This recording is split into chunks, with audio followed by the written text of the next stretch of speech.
यहाँ ये ग्रुप लगा है एल्किल साइक्लोहेक्सीन है, ठीक है, डबल बॉन्ड लगा तो साइक्लो क्या हो जाएगा, हेक्सीन। अब ये कह रहा है कि HBr से रिएक्शन अगर हम इसकी कराएंगे तो प्रोडक्ट क्या बनेगा, ठीक है। तो यहाँ पर कोई कैटेलिस्ट तो लगा नहीं, तो यहाँ पर मार्कोनी ऑफ रूल लग जाएगा। मार्कोनी ऑफ नियम क्या कहता है, ऋणात्मक भाग उस कार्बन से जुड़ेगा जहाँ पर हाइड्रोजन परमाणु की संख्या कम होगी। बताइए यहाँ पर कितने हाइड्रोजन होंगे, यहाँ तो कोई हाइड्रोजन नहीं होगा, ठीक, क्योंकि यहाँ 4 बैलेंस इनकी पूरी हो गई।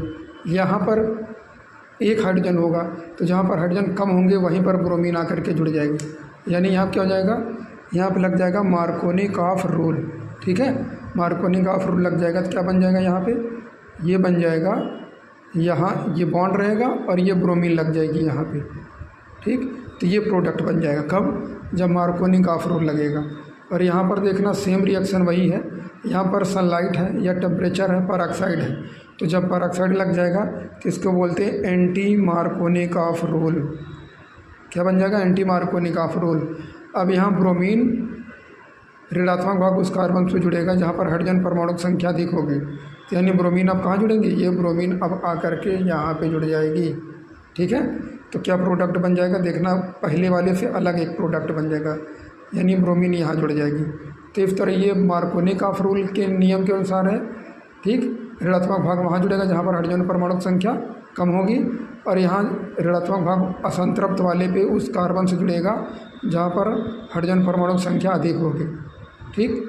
तो ये बन जाएगा दोनों प्रोडक्ट। अब यहाँ अगला क्वेश्चन देखते हैं, यहाँ पर दिया 3 मेथिल ब्यूट 1 इन, ठीक है, 3 मेथिल है ब्यूट 1 इन, 1 2 3 4, तो 3 मेथिल ब्यूट 1 इन।